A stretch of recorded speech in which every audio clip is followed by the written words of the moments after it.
18th of April version of the Swansea Business Power Hour. Thanks, Matt. Yeah, good morning. Good morning, everyone. It's great to be here. So thank you for having me. Can you see my screen okay before I get started? I can, yeah.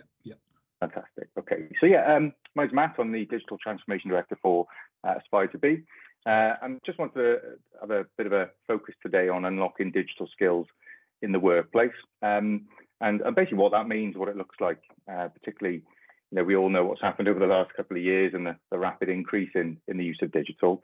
And really, how do we now make best use of that and kind of move forward? So a little bit about the company Aspire to Be. We're a learning technology company based in Swansea, actually down in SA1. We are 10 years young in November. Originally established working predominantly around digital with education. But for much of our kind of working life, we've also been working with businesses significantly around digital strategy, digital skills development. And about a year ago, we were brought into the Educate training group. And for those who don't know, Educator, one of the prime, what's called prime apprenticeship providers in Wales. So it was fantastic for both companies being able to bring in both sets of skills together.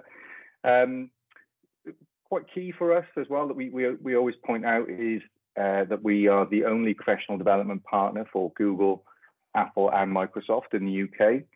I think that's really important because we know businesses are going to use a mixture of solutions, and it may be one, it may be a mixture of all of those in some format. But they're not easy to achieve. But also it just means that we don't hold any particular bias. So when we work with organisations, we're able to really understand on a functional level how they're using these solutions and how they want to use them moving forward as well. So I'm just going to take a couple of steps back before we really start talking about digital skills, because back through COVID, we kind of had a bit of an internal reflection around digital ourselves and what that looks like. I think a lot of the time, many organisations perhaps, whether it's around their overall vision statement or perhaps a vision statement for their use of digital, is something which is perhaps forgotten. So anyway, we work through ours, be the partner of choice for the digital empowerment of people and organisations through innovation and creativity.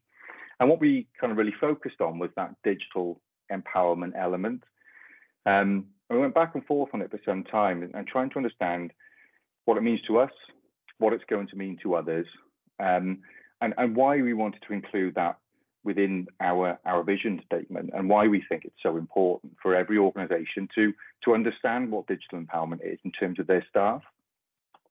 And as part of that, we just did a bit of research initially to understand, what is digital empowerment as a definition? How do people define it? What is out there already? And actually, it's not necessarily a term which is used all that readily. One of the ones which was perhaps one of the better ones was from IGI Global, maximising personal potential through digital technology. But yeah, like I said, there really weren't too many definitions. So our version is the ability of individuals to adopt, adapt, and accelerate the purposeful use of technology to achieve outcomes, or identified outcomes. And I think, that purposeful use of technology is really important, and understanding what the purpose of the technology is in relation to the objectives of the individuals and also the business. And then we took a step back again, because there were so few definitions of digital empowerment. We thought, what about empowerment itself? What is that as a definition? So authority or power given to someone, the state of being empowered. And we just felt that it was interesting because our interpretation of it isn't the same as perhaps how it's defined. That's very much something which is being done to someone, or it says they're given to someone.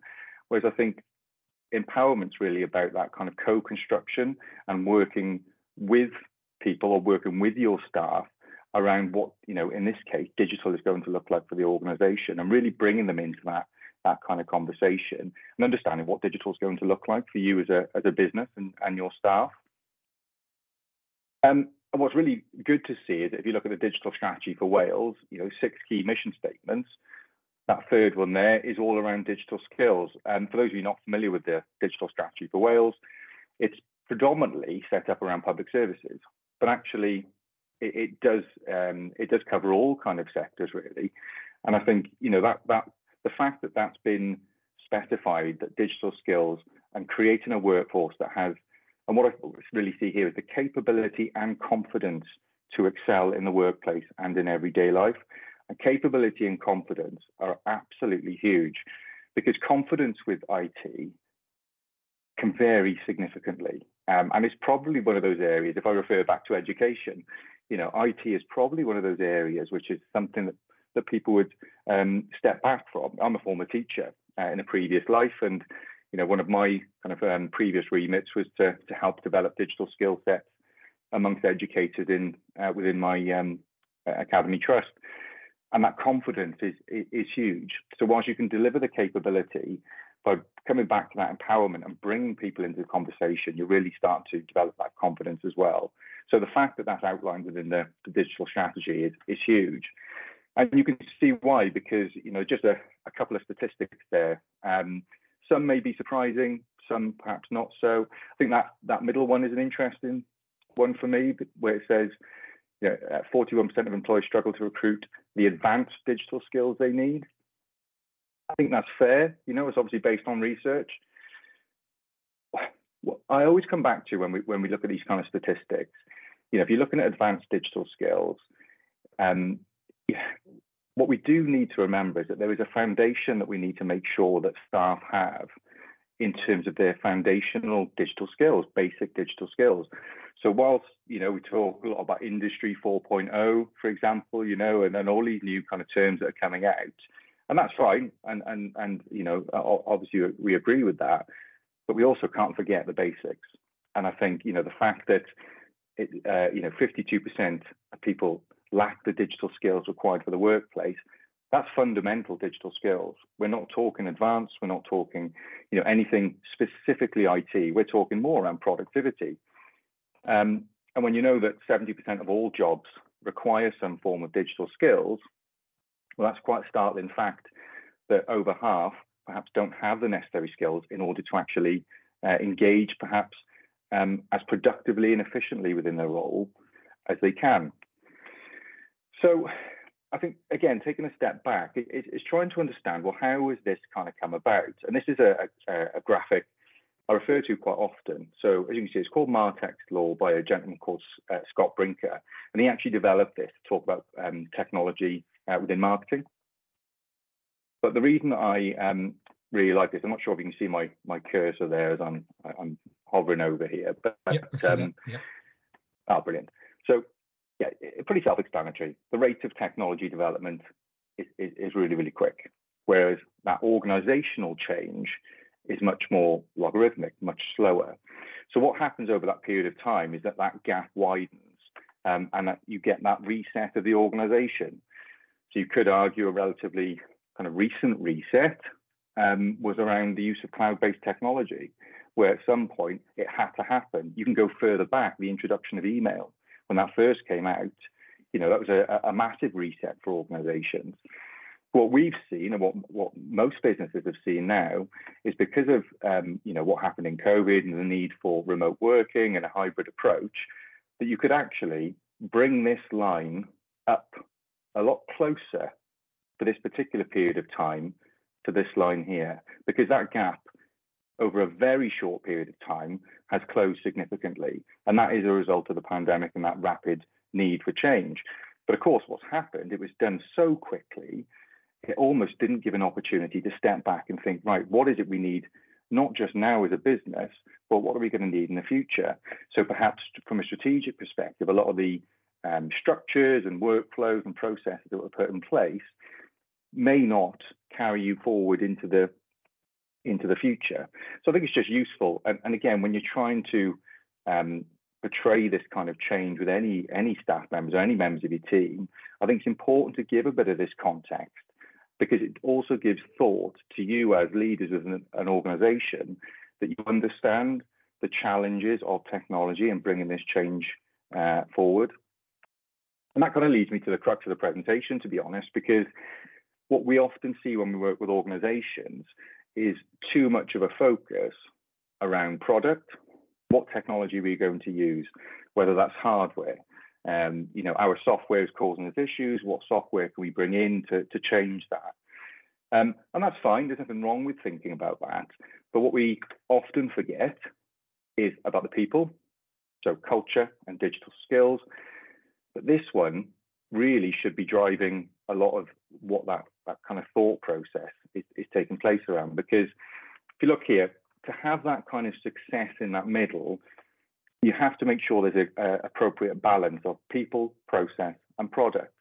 So by people, we're talking digital skills and culture. Processes are all of the underlying business processes that you will have within your organization. And then product, all your hardware, all your software, infrastructure, and so on. And it's really about making sure that if you're facilitating and planning any sort of digital change, that you do take these in equal measure. Because if you're just going to go in with digital skills, yes, you may upskill people within a certain use of a certain piece of software. Does that marry up with the tools that you have available and the processes that you have, basically kind of stitching everything within your business together? And ultimately, you could change some of these kind of adjectives around potentially, but the way we look at it is if you've got the people, so you've got digital skills and you've got culture, or good culture, and you've got some very good processes within the business, but you don't have the products, you don't actually have the tools in order to put those into action, you just end up with a huge amount of frustration. People become, they just don't see the purpose in many ways. Similarly, you may have a lot of good business processes set up. You've really gone to town on looking at your hardware, infrastructure. It's future-proof. You've made sure it's in a position where you're able to move forward, but you don't have either or the digital skills within the workforce or the culture. You're just going to end up with an inconsistent approach to everything that happens around that use of technology. Or finally, you may have all of the products, hardware, software, so on. You may have the people, so you've invested in digital skills development. You've got a positive culture, but you haven't thought through about the processes in terms of how this all stitches together. How is this technology going to be impacted by the processes? How can people redefine those processes to make it more seamless and productive? But if you don't have that and you haven't thought it through properly, you just end up with disengagement. The workforce can't see the purpose of it because, yes, we've got the digital skills, we've got all the products to use as well, but how are we piecing it all together? So one thing we always focus on is making sure that if you are going to unlock those digital skills, it can't be done in isolation. You have to also think about the processes and the product as well. And really this comes from what you want to achieve as well as an organization. So your digital aspirations, have you summarized them? How would you summarize them? What does that look like within your digital team and also the teams within the business as well? Have they been explained? And I think this really comes back to change management and understanding that any form of digital, even though it may appear small, it has to be carefully considered as to when your people and the business are ready to accept that change. One of the key methodologies we use as an organization is appreciative inquiry.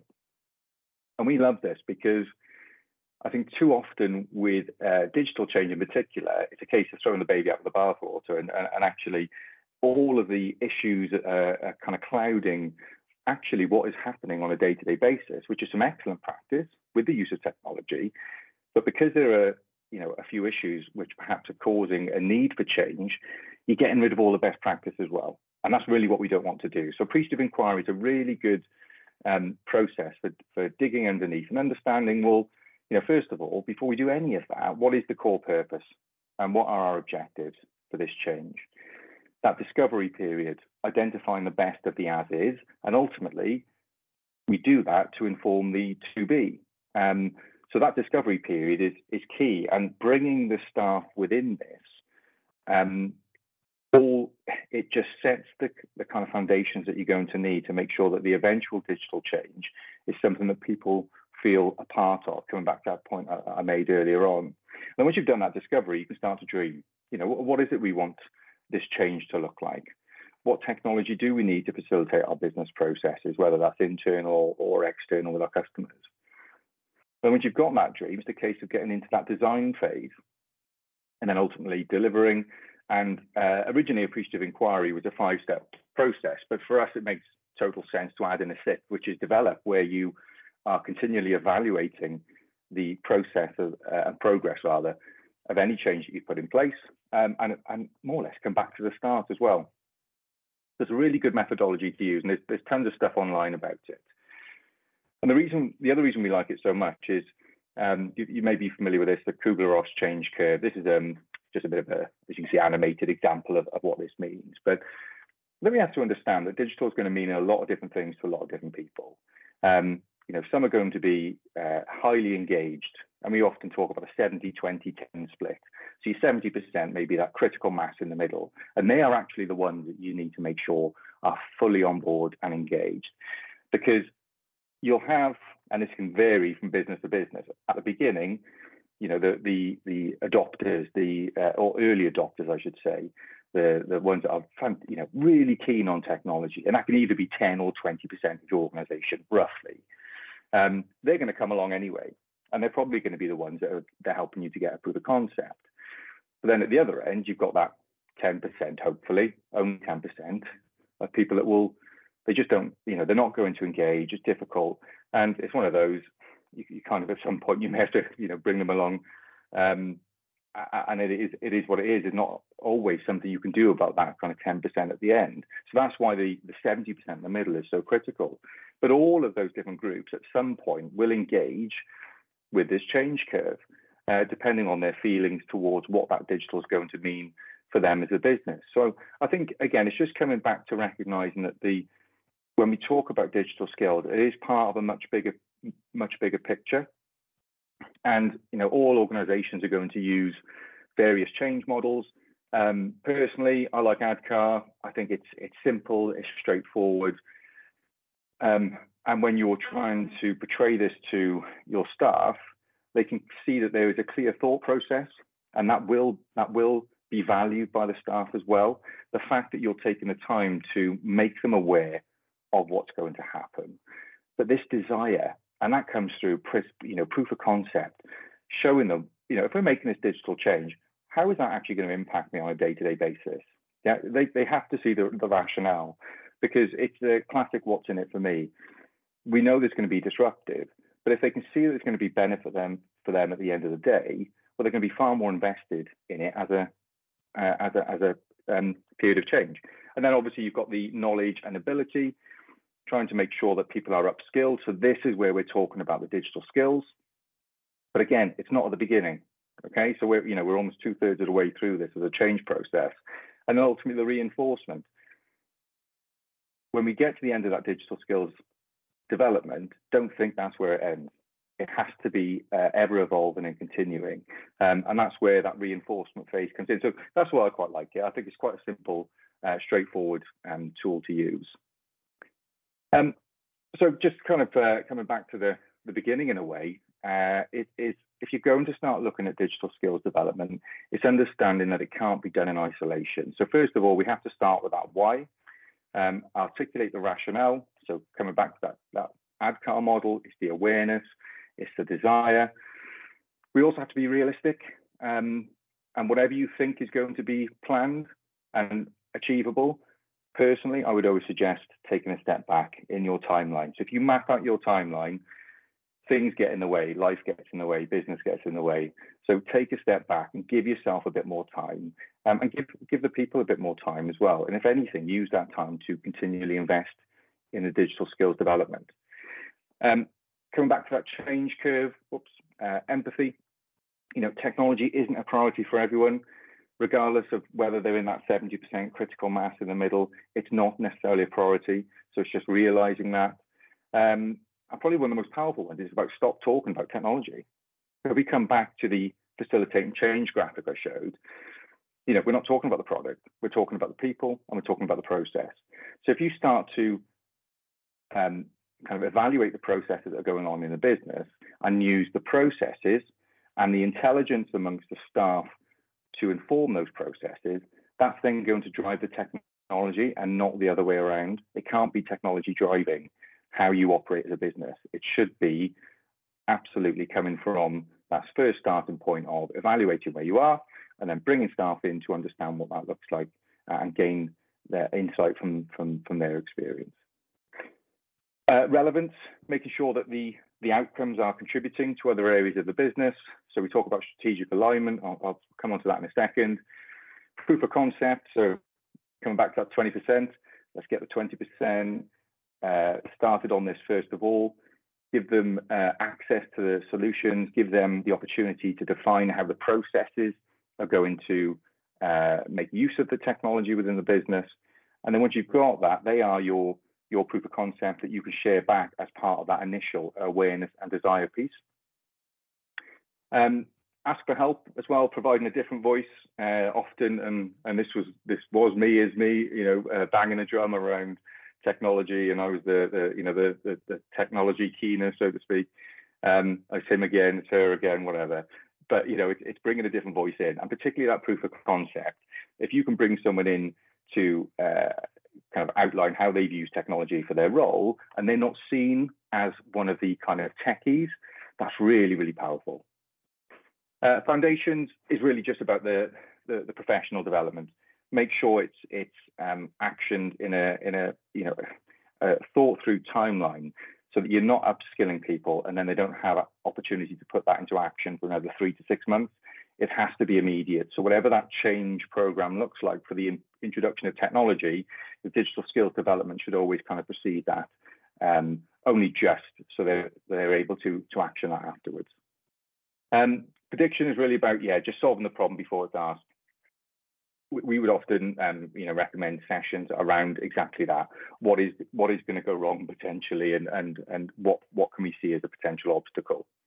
And then eventually just reflect, evaluate the plan, and go back to point one, because inevitably you are going to have to change again. And coming back to that Martek's law graphic, it will happen again. We always go through these periods of reset, and within that you'll have many periods of reset as well. So in summary, as an approach, we would say to begin with, review and establish what we call your digital baseline. Once you know your digital baseline, and that's the digital baseline for the organization in terms of its operating model, you're able to plan effectively. So you know what you have all the right information to engage in that digital strategy development. The develop piece itself, digital empowerment. So think of this all as your upskilling.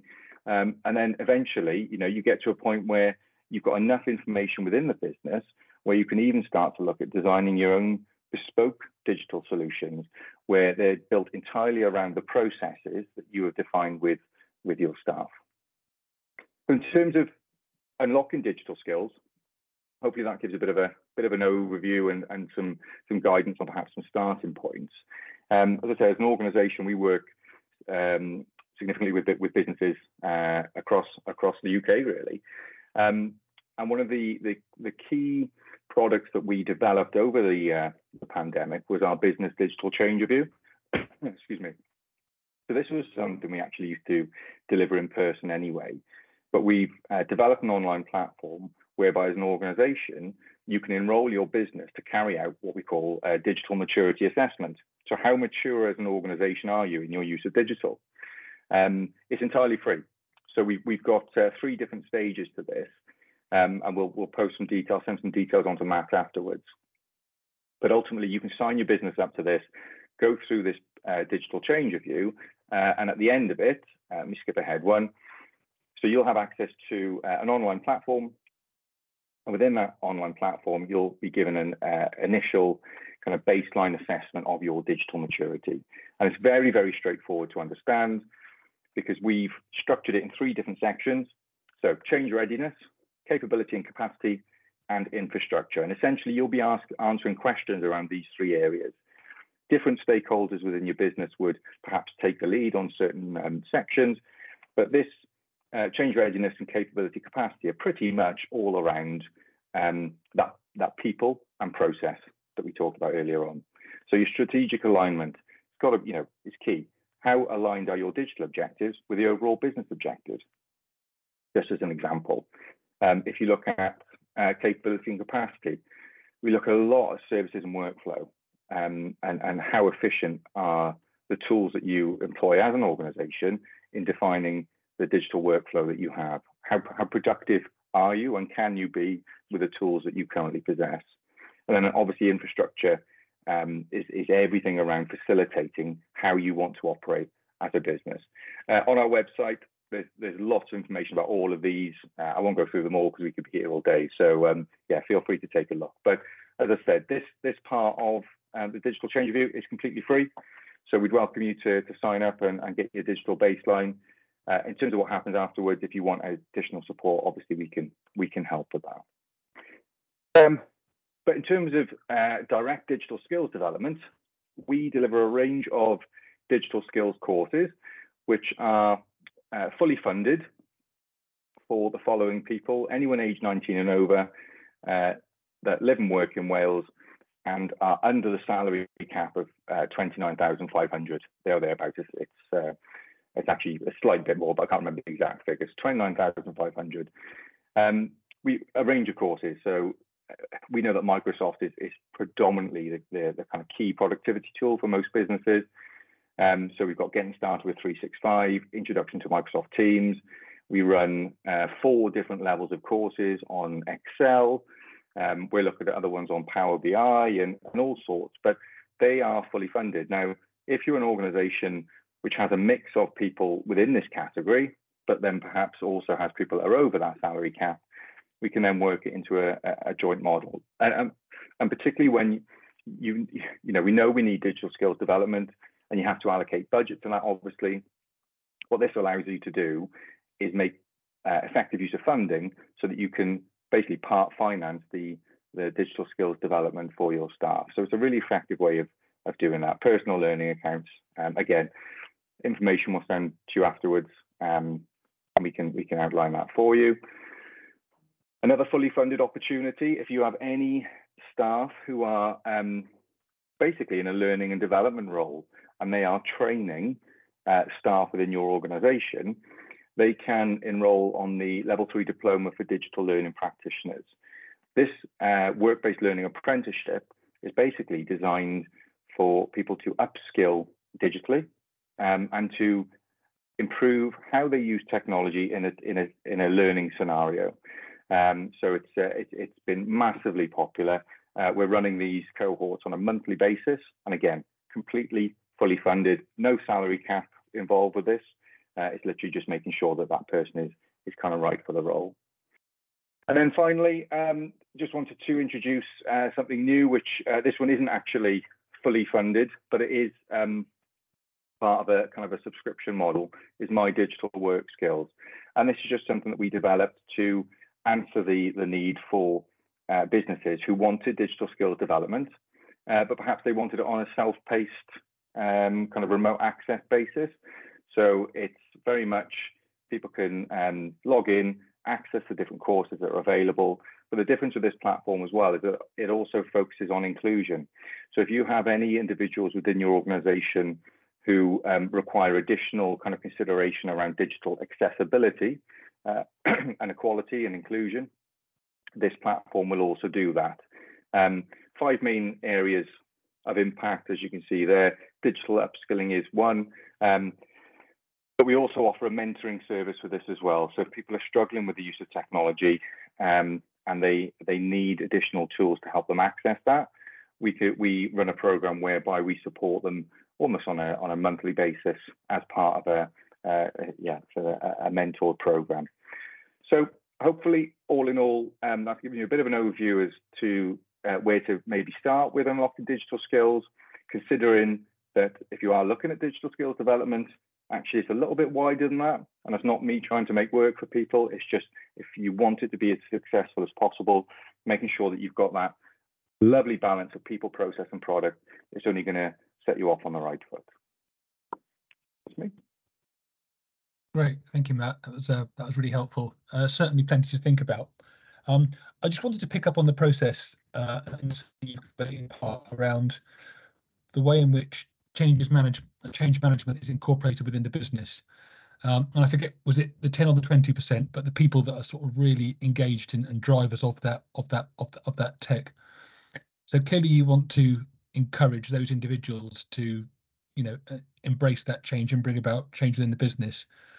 But if you give them too much free rein to do as they wish, it could sort of be a little bit chaotic. So what's your sort of take on how that process is best managed, to give those people the free rein to engage with technology and embrace it and even adopt it, but manage, sort of minimize the chaotic nature that might sort of be around that if they're given too much free rein? A really good question. And frustratingly, I've got a really nice graphic as well, which kind of articulates this quite well, but it's not on the presentation. So when we talk around almost that digital upskilling for any change management piece, we've got 4 different levels. So what we try and do to make sure that there isn't that kind of runaway approach, which perhaps will cause that chaos, is we try and identify specific innovation strands within any of this development. So first of all, we bring them in, make sure they're included and actually part of the decision-making process in terms of how we are going to look at rolling out rather with this change. That starts with a vision and leadership style session or series of sessions, where we start thinking more strategically about what this technology is going to look like across the business. And perhaps these kind of early adopters have never been given that opportunity before either. So actually, they're kind of at the coalface, as it were. They'll take that technology, they'll run with it, they'll be innovative, but they may not have been brought in previously to that kind of decision-making process. So if they're able to see the wider picture, initially they may, from the outset, understand that actually if we do not structure this in the correct way, then we could end up with that kind of chaos. So we'll start off bringing them in at that initial session, and then bringing it down a layer. Same people again, where we're looking at that kind of the design of the solutions across the business and what that's going to look like for various teams. Again, it's about empathy and understanding the considerations, nuances of different roles, and it really comes down to making sure they're informed. That like I say, that group of early adopters, that they're informed, that they understand the wider context. Thirdly is that digital skills development. We talked a lot about that. But finally is what we call sustainable innovation. So we know that they're going to be really keen and looking to identify new ways of working with this technology. But we do it and would suggest doing it within specific kind of strands, which have, it's almost like an action research type approach, whereby they're defining their objectives as to what they want to do, why they want to do it, starting with that why and the rationale, and then making sure that it's done in a structured way within an isolated environment, which perhaps isn't going to impact other areas of the business long term.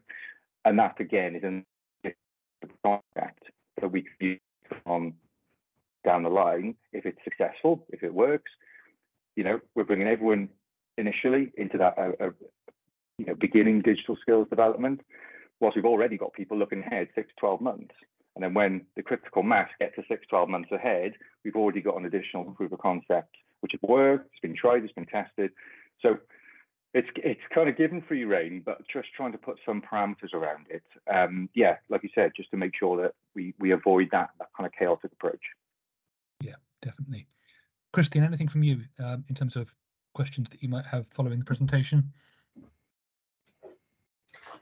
No, I thought that was really interesting. It's always interesting to listen to the theory behind actually going in and saying, right, this is how you do a formula in Excel.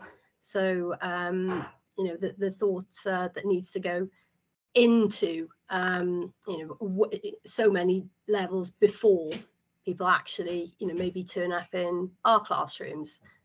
That's really that's really useful. And yeah, I've made quite a lot of notes. I've got quite a bit of Googling to do after we finish here. So yes, thank you. Yeah, I think a lot of it sort of just comes down to simply features and benefits, doesn't it? And then when it comes to tech, we talk about the features very often, but probably we fail to communicate the benefits to members of staff and understand how they can fit into that and how it will make their life and their job roles a little bit easier going forward.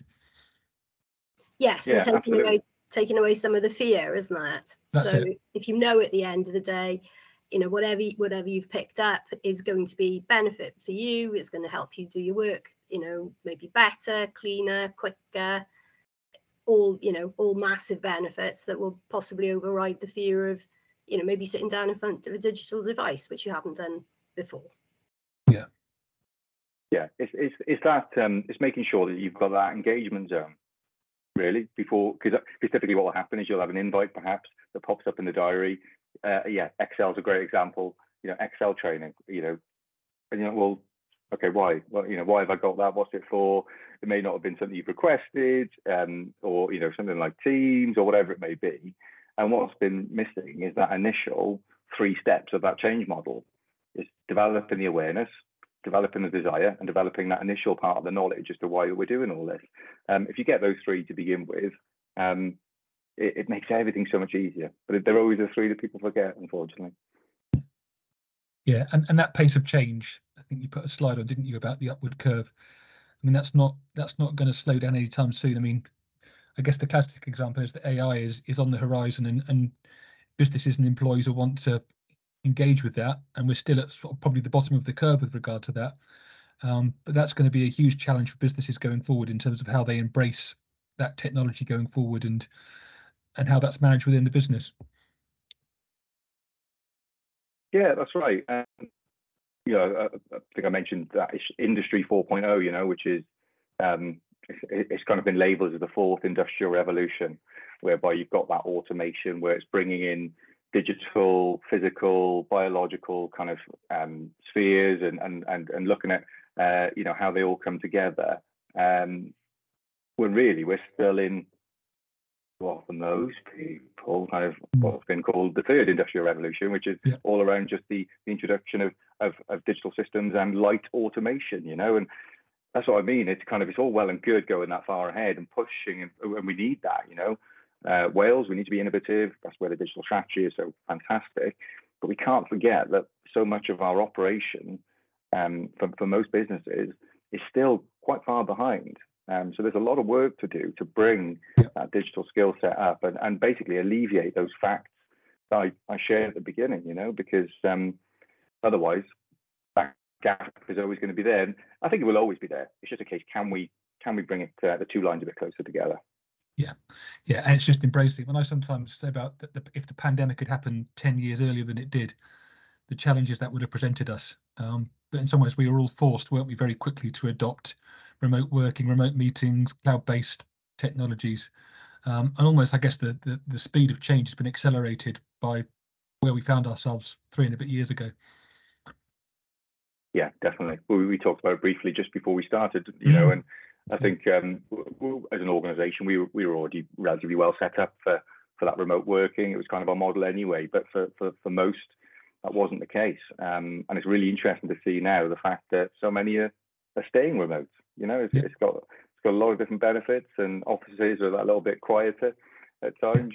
So yeah, it's definitely had positive. It's about how do we capture that now, isn't it? And how do we get that best practice and kind of take it forward.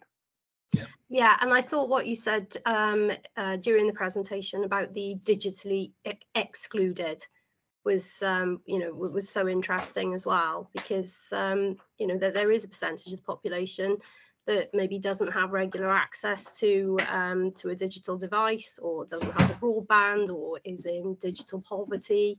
So so that's a challenge as well, isn't it? Yeah, huge. I just pick up on a specific with regard to the digital change review, and any sort of limitations around business size, sector with regard to that. No limit on size or sector. I think it's probably we would suggest it's really for businesses perhaps of kind of 10 to 15 staff or more, I would say, just in terms of some of the questioning. If you're a business with fewer numbers than that, it's probably more of a starting point as a conversation, I would suggest. But certainly, if you're looking at 10 or 15 staff or more, I'll send you the details, Matt. People can find it on the website. You begin the process on there, on this 5B website, answer a few questions, and it kind of just takes you through the process. And obviously, we're there to support you if required. Great. So the best thing is to make contact with you with regard to picking it up. Yeah, absolutely fine. Great. Okay. Great. Well, if there's nothing further, I think we'll leave it there. Thanks to you, Matt, for that really interesting and useful session. Certainly lots for us to think about as an organisation. and I'm sure that people sort of watching this back on YouTube following will engage with that as well. So thanks again for your time, and we'll see you in the next Power Hour. Thank you all. Thank you. Bye. Thank you. Bye for now.